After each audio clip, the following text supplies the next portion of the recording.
दोस्तों इस वीडियो के अंदर हम आईबीपीएस के अंदर जो स्पेशलिस्ट ऑफिसर की वैकेंसीज आती है, जितनी भी अलग अलग तरह की प्रोफाइल होती है, मार्केटिंग, एचआर, लीगल और भी 2-3 तरह की और प्रोफाइल्स होती है, उन सारी प्रोफाइल्स के बारे में डिस्कस करेंगे। और ये चीज़ मैं अभी आपको बता दूं कि मैं सैलरी इसके अंदर डिस्कस नहीं करने वाला, क्योंकि सैलरी जो है वो पीओ के सेम होती है, कोई फर्क नहीं होता अलाउंसेस के अंदर, पर्क्स के अंदर।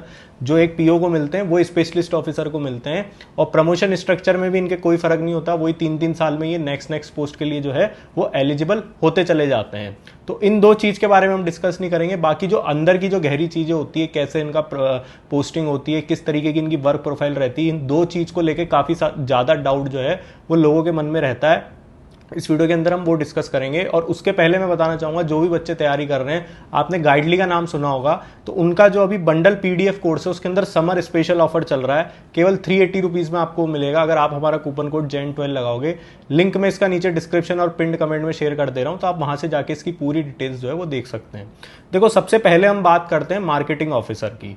एलिजिबिलिटी वगैरह भी मैं डिस्कस नहीं करूंगा, क्योंकि ये सारी चीजें जो है वो नोटिफिकेशन के अंदर कवर हो जाती है, एग्जाम पैटर्न वगैरह। आप सब लोग इतनी सारी चीजें देखते हो तो आप सबको पता है। अब बात करते हैं कि मार्केटिंग ऑफिसर में कई लोगों को डाउट रहता है कि इसकी जो प्रोफाइल होती है वो क्या एक तरीके से सेल्समैन जैसी होती है, जैसे HDFC वगैरह में ये लोग सेल्स का टारगेट देते हैं। मार्केटिंग ऑफिसर को वही काम करना पड़ता है। इनकी पोस्टिंग क्या एडमिन ऑफिस में होती है, जो regional office, circle office, zonal office होते हैं, या फिर ब्रांचेस के अंदर इनकी पोस्टिंग होती है। इनिशियल पोस्टिंग कैसे होती है, होम स्टेट पोस्टिंग के क्या चांसेस रहते हैं, ये डाउट आपको रहते हैं। तो सबसे पहले मैं आपको प्रोफाइल बता दूं। देखो, नाम इनका सीधा सीधा है मार्केटिंग ऑफिसर। अब नाम ही मार्केटिंग है तो आपको जो है वो सेल्स का टारगेट तो देंगे ही देंगे। मार्केटिंग का काम ऐसा नहीं है कि केवल आपको एडवर्टाइजिंग एजेंसी से टाई अप करना है और अपने बैंक के प्रोडक्ट्स की एडवर्टाइजिंग करनी है, ये काम नहीं रहेगा।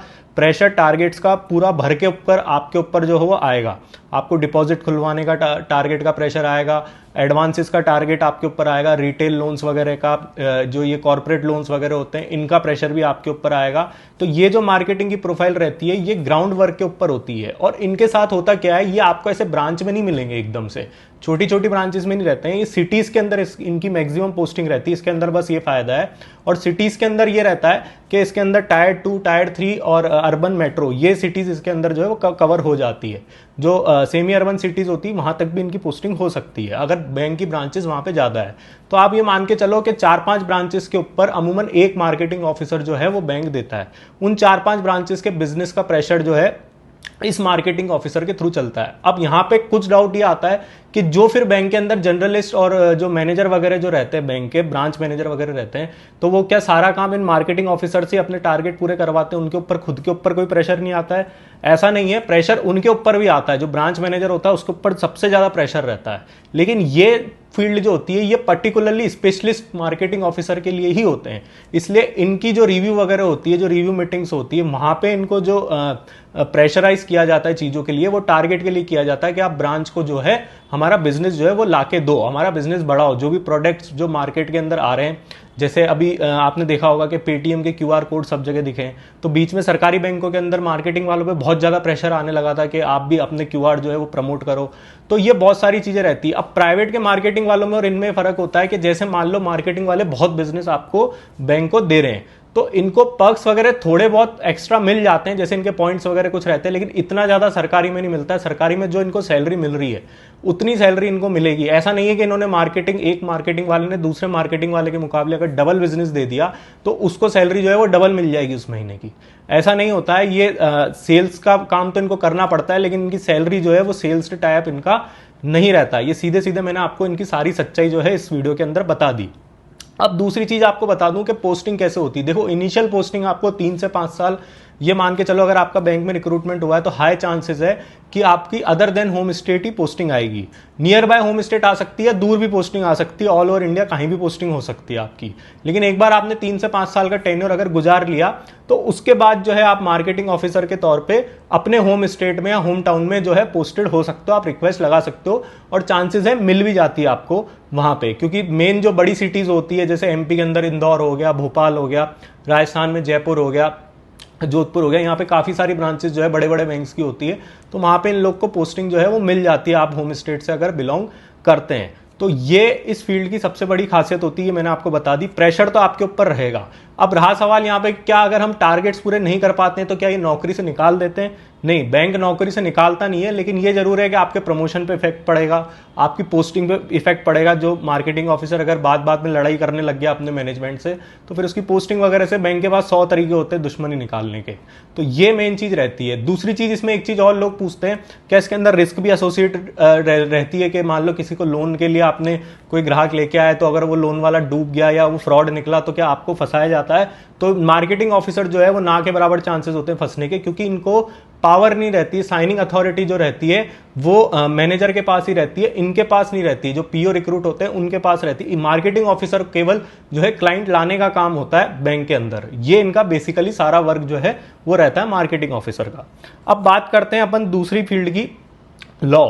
तो देखो, लीगल ऑफिसर का जब नाम आता है तो कई लोग ये सोचते हैं कि यार ये तो वकील होगा, ये इसको अलग से बैंक जो है ट्रीटमेंट देगा, तो ऐसा नहीं है। यहाँ पे ये स्पेशलिस्ट के तौर पे रिक्रूट होते हैं, तो लीगल से संबंधित जो भी काम होता है वो इनको जो है वो देखना होता है। इनका एडमिन ऑफिस में जो सर्कल ऑफिस होता है, रीजनल ऑफिस होते हैं, और सबसे ऊपर जो होता है वो हेड ऑफिस होता है, या सर्कल को कई जगह जोनल ऑफिस भी बोलते हैं। तो सबसे बड़ा हेड ऑफिस होता है। तो इन तीन जो चेन होती है, यहीं पे ये लोग जो है लीगल ऑफिसर्स का अलग से सेक्शन होता है, वहां पे ये लोग जो है वो बैठते हैं और लीगल से संबंधित जो भी कार्रवाई वगैरह रहती है, रिकवरी वगैरह में, जैसे कई बार लोन डूब जाते हैं तो ये लोग क्या उसके अंदर देख सकते हैं, तो बैंक्स जो है इनसे अपने रिव्यू वगैरह जो है वो मांगता है। तो ऐसे काफ़ी सारे इंटरनली काम होते हैं, जो इस फील्ड के स्पेशलिस्ट होते हैं वो ज़्यादा अच्छे से इसको समझ जाएंगे। लेकिन इनका ये रहता है कि पब्लिक डीलिंग इनको नहीं करनी पड़ती है, ना के बराबर इनकी पब्लिक डीलिंग रहती है। इनको जो डेस्क पे बैठ के अपना काम पूरा करना होता है। लेकिन पोस्टिंग जो है, पोस्टिंग का इशू इनके साथ रहता है कि इनको होम टाउन पोस्टिंग मिलना ना के बराबर चांस होते हैं अगर ये छोटी सिटी से बिलोंग करते हैं। क्योंकि होता क्या है कि इनके जो ऑफिस हैं वो बड़ी बड़ी सिटीज के अंदर होते हैं, और लीगल ऑफिसर ऐसा नहीं है कि बैंक 20-25 रखेगा एक ऑफिस के अंदर, वो मैक्सिमम 3-2-3-4, ज्यादा बड़ा है तो 5 लीगल ऑफिसर। अगर हेड ऑफिस वहां पे है तो और 10-15 तक रख सकता है, लेकिन हेड ऑफिस एक ही सिटी के अंदर रहेगा। तो इसलिए इनका जो डिमांड सप्लाई का रेशियो रहता है उस हिसाब से अगर हम देखें, तो अगर आप जिस स्टेट से मान लो वहां पुराने लीगल ऑफिसर्स बहुत सारे हैं जिनकी दूर दूर पोस्टिंग है, तो पहले बैंक उनको चांस देगा, फिर आपको चांस देगा। तो ये लीगल ऑफिसर का जो वर्क है मैंने आपको समझा दिया। ब्रांच में इनकी पोस्टिंग नहीं होगी, एडमिन ऑफिसेज में पोस्टिंग होगी। अब वर्क प्रेशर का सवाल रहा, तो देखो वर्क प्रेशर तो इनके ऊपर भी रहता है, क्योंकि बैंक्स के एरिया इतने बड़े होते हैं, इतने सारे केसेस हम आए दिन सुनते हैं, ये सारी चीजें। अब कुछ लोग ये पूछेंगे क्या ये बैंक की तरफ से केस लड़ने जाते हैं कोर्ट के अंदर? नहीं, ये केस लड़ने नहीं जाते हैं, ये अपने ओपिनियंस देते हैं कि हम ये चीजें जो हैं वो कर सकते हैं। ये लीगल का मेनली वर्क होता है। लेकिन जो एक अच्छा लीगल वाला बंदा होगा, जिसने अच्छे से एलएलबी करी होगी, जिसको काफी ज्यादा नॉलेज होगी, उसको इस चीज में मजा नहीं आएगा। क्योंकि इन सबको होता क्या है कि एसओ के अंडर में काम करना होता है, मैनेजमेंट के अंडर में, जो इनके वर्टिकल के लोग नहीं होते हैं। अब मान लो जीएम बैठा है सर्कल ऑफिस में, उसको लीगल ऑफिसर कोई चीज समझाएगा, तो वो जीएम का अपना एक अलग ईगो होता है, लीगल वाले का एक अपना अलग होता है। तो उस चीजों में जो वो चीजें इतनी स्मूथली वर्क नहीं कर पाती जितना कोई लीगल वाला एक लीगल फॉर्म के अंदर वर्क करेगा, तो उसको ज्यादा अच्छे से चीजें जो है और ज्यादा मजा आएगा उसको वहां पे काम करने के, बशर्ते इसके। लेकिन फिर भी लोग यहाँ पे आते हैं क्योंकि सबकी अपनी अपनी जो है वो रिक्वायरमेंट रहती है। इसके बाद हम बात करें एचआर की, ह्यूमन रिसोर्स की। तो एचआर का ये रहता है कि एचआर, सारे बैंक्स जो है वो एचआर रिक्रूट नहीं करते, बहुत सारे बैंक्स करते हैं, बहुत सारे बैंक्स नहीं करते हैं। तो बहुत सारे बैंक जो है वो एचआर का काम, जो जर्नलिस्ट के तौर पे जो रिक्रूट होते हैं, बाद में प्रमोशन लेते हुए जाते हैं, तो उन्हीं से वो एचआर का डिपार्टमेंट का काम करवा लेते हैं। जो बैंक्स एचआर रिक्रूट करते हैं, एचआर के अंदर भी ये होता है, इनकी ब्रांच पोस्टिंग नहीं रहेगी, मैक्सिमम एडमिन ऑफिस आपकी पूरी पोस्टिंग रहेगी, पूरा टेन्योर आपका वहीं निकलेगा। बड़ी बड़ी सिटीज में वही जो पोस्टिंग की दिक्कत लीगल के साथ रहती है वही इनके साथ भी रहती है। फायदा बस ये रहता है कि बड़ी सिटीज में पोस्टिंग रहती है तो आपको जो है कनेक्टिविटी वगैरह घर से जो है वो अच्छी तरीके से मिल जाती है, रूरल पोस्टिंग से आप बच जाते हो। अब बात करें वर्क प्रेशर की, तो देखो एडमिन ऑफिस का वर्क प्रेशर जो रहता है वो अलग तरीके का रहता है। वहां बड़े बड़े जीएम डीजीएम आपके आसपास मंडराते रहते हैं। ब्रांच में तो आपका ये है कि थोड़ा डेमोक्रेटिकली वर्क होता है, आप मैनेजर के साथ हंस बैठ के खा पी भी सकते हो, आप जो है जल्दी भी निकल सकते हो। इतना ज़्यादा आपको जरूरी नहीं है कि फॉर्मल पहन के जाना ही जाना है, कई बार आप थोड़ा कैजुअल बन के भी जा सकते हो। चीज़ें भी मैनेज हो सकती, कभी आपको घर जल्दी निकलना है, क्योंकि वहां पे जो है ब्रांच का माहौल जो रहता है वो फील्ड वर्क का रहता है, और फील्ड वर्क में डिसिप्लिन से काम नहीं होता, वहां डेमोक्रेटिकली काम होता है। लेकिन एडमिन ऑफिसर्स जो स्पेशलिस्ट ऑफिसर बैठते हैं उनको पूरा डेकोरम मेंटेन करके बैठना पड़ता है। वहां पे ऐसा नहीं है कि किसी दिन आप लेट हो गए तो आपको बार बार जो है लिबर्टी मिल जाएगी। आपके आसपास डीजीएम जीएम होते हैं, अगर किसी चीज का प्रेशर आ गया तो आप उनको मना नहीं कर सकते मैं अभी नहीं दूंगा, वो उठा के आपका ट्रांसफर कर देगा, क्योंकि डायरेक्ट आप रडार पे रहते हो। भले ही आप स्केल 1 हो, लेकिन जो ब्रांच के किसी गांव में स्केल 1 है वो छुपा बैठा रहता है इन सब लोगों से। यहाँ आप डायरेक्ट रडार पे रहते हो, आपको हेड ऑफिस से वीडियो कॉन्फ्रेंसेस वगैरह भी अटेंड करनी होगी क्योंकि आप स्पेशलिस्ट के तौर पे रिक्रूट हुए हो। तो ये इन सब की पोस्टिंग का और आपका वर्क प्रेशर, वर्क प्रोफाइल मैंने इन लोग की बता दी, एचआर की, लॉ की और मार्केटिंग की। उसके बाद हम बात करें आईटी ऑफिसर की। तो देखो आईटी ऑफिसर क्या होते हैं, इसमें आईटी का काम ऐसे नहीं होता जैसे आईटी कंपनीज के अंदर होता है कि आपसे कोडिंग कराई जाएगी, प्रोग्रामिंग कराई जाएगी। ये आईटी ऑफिसर मेनली डीआईटी वगैरह जो विभाग होते हैं वहां पे बैठते हैं, और मैक्सिमम बैंक्स ने जो है अपने जो टेक्नोलॉजी का जो मेन इनकी वेबसाइट्स वगैरह हैंडल करना और भी चीजें हैंडल करना, ये आउटसोर्स कर रखी दूसरी को। अब आप पूछोगे इनका काम क्या होता है आईटी वालों का, तो ये बड़ा वेराइटी ऑफ वर्क इनके पास जो है वो रहता है अलग अलग तरीके से। जैसे हार्डवेयर के जो बहुत सारे इश्यूज आ जाते हैं तो इनको जो है आउटसोर्स करे हुए बंदों को हैंडल करना पड़ता है कि यहाँ पे ये चीज प्रॉब्लम आ रही है, यहाँ पे ये प्रॉब्लम आ रही है। कई बार बायोमेट्रिक्स के अंदर इश्यूज रहते हैं तो उनको हैंडल करना होता है, ये जाके खुद सही नहीं करते हैं। और काफी बैंकों के अंदर अब ये होने लग गया है कि आईटी वालों को एक तरीके से डिजिटल ऑफिसर इन लोगों ने बना दिया है। ये लोग आपको डेबिट कार्ड, क्रेडिट कार्ड, इनके टारगेट्स पूरे करवाते हैं। तो ये जो जॉब है, अगर आप आईटी हो, बीटेक आईटी, और अगर आपको ठीक ठाक प्राइवेट कंपनी में पैकेज मिल रहा है तो फिर आपको बैंकिंग जॉब की तरफ नहीं आना चाहिए, क्योंकि वहां पे आपकी ग्रोथ जो है वो काफी तेजी से होगी बैंक के कंपैरिजन में। यहाँ पे इतनी तेज आपकी ग्रोथ नहीं होगी, यहाँ तो नॉर्मल जो पीओ से डील की जाती सैलरी वगैरह वही आपकी रहेगी। पोस्टिंग का इशू इनके साथ भी रहता है, सेम वही जो लीगल के साथ, एचआर के साथ रहता है कि इनकी ब्रांचेस में पोस्टिंग नहीं रहती है। बड़ी बड़ी सिटीज के अंदर, हेड ऑफिस के अंदर, सर्कल ऑफिस के अंदर ही आईटी की पोस्टिंग जो है वो रहती है, जो जहाँ पे इनको दूसरे इश्यूज के साथ जो है वो डील करना पड़ता है। अब इसके बाद अगर हम देखें तो हिंदी ऑफिसर की पोस्ट होती है, राजभाषा अधिकारी की। तो इनका काम मेनली होता है ट्रांसलेशन का काम होता है। बहुत सारे जो है स्टेट गवर्नमेंट के लेटर्स आते हैं या सेंट्रल गवर्नमेंट के लेटर्स आते हैं, हिंदी में आते हैं, तो उनका जवाब इनको हिंदी में बना के देना होता है। तो बहुत सारे ऑफिस नोट्स वगैरह होते हैं जिनको ट्रांसलेट करने की जरूरत पड़ती है, English to Hindi, Hindi to English का। और हिंदी को प्रमोट करने का काम होता है, जैसे हिंदी दिवस मनाना, हिंदी पखवाड़ा बनाना, हर 6 महीने 3 महीने के अंदर ये हिंदी की बैठक ऑर्गेनाइज करना, ब्रांचेस से डेटा कलेक्ट करना, ये सारा काम, हिंदी का डेटा, विजिट पे जाना, ये सारा काम इनका रहता है। और इनको भी एडमिन ऑफिस बैठना पड़ता है, और इनके साथ भी यही होता है कि पोस्टिंग जो रहती है इनकी बड़ी सिटीज के अंदर रहती है, ब्रांचेस में इनकी पोस्टिंग जो है वो नहीं रहती है।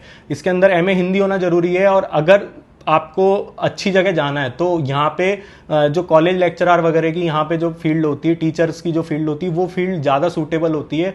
क्योंकि होता क्या है इस जॉब, इस पोस्ट के साथ के औरों के तो फिर भी सेक्शंस होते हैं, लेकिन ये केवल एक ही बंदा होता है जो रीजनल ऑफिस के अंदर, जैसे मान लो एक बंदे को बैठा दिया तो उसके अंडर में 2-3 रीजन दे देते हैं आसपास के, तो 70-80 ब्रांचेस, 100 ब्रांचेस का कई बार एक ही हिंदी वाले पे जो है वो सारा प्रेशर रहता है।